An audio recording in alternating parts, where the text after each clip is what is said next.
YCP హయాంలో రాష్ట్రంలో అప్రజాస్వామిక పాలన సాగిందని టీడీపీ ఎమ్మెల్యే ఎర్రపతినేని శ్రీనివాసరావు అన్నారు. రాజారెడ్డి రాజ్యాంగం అమలు చేసి ప్రజల్ని ఇబ్బందులకు గురిచేశారని చెప్పారు.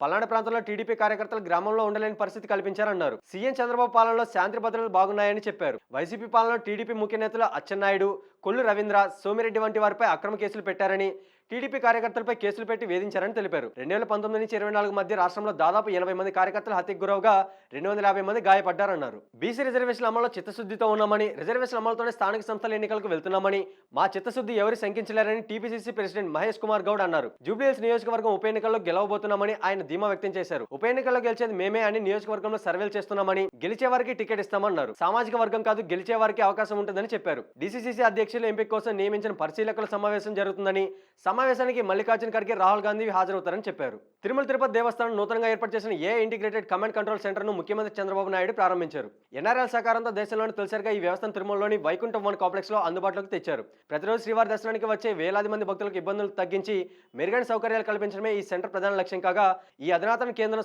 సుమారు 6000 సీసీ కెమెరాల సాయంతో 3D మ్యాపింగ్ ద్వారా రద్దీ ప్రాంతాలను గుర్తించి భక్తుల రద్దీని సమర్థంగా నిర్వహించేందుకు ఉపయోగపడుతుంది. స్థానిక సంస్థల ఎన్నికలు కాంగ్రెస్ ప్రభుత్వం దోబూచులాడుతుందని బీజేపీ మెదక్ పార్లమెంట్ సభ్యులు రఘునందన్ రావు విమర్శించారు. 20 నెలల కాంగ్రెస్ ప్రభుత్వం పాలనలో ఏం చేయాలో అర్థం కాని కన్ఫ్యూజన్ లో ఉందని ఎద్దేవా చేశారు. 10 ఏళ్ల బీఆర్ఎస్ పాలనలో అసమర్థతను, అవినీతిని, కుటుంబ పాలనను ఎండగడతామని చెప్పి అధికారంలోకి వచ్చిందని, కానీ ఏం చేస్తుందని ప్రశ్నల వర్షం కురిపించారు.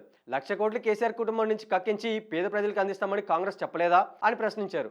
నేడు డబ్బులు లేవని, సంక్షేమ పథకాలు ఇవ్వలేదని దుస్థితికి రేవంత్ రెడ్డి ప్రభుత్వం చేరిందని ఆరోపించారు.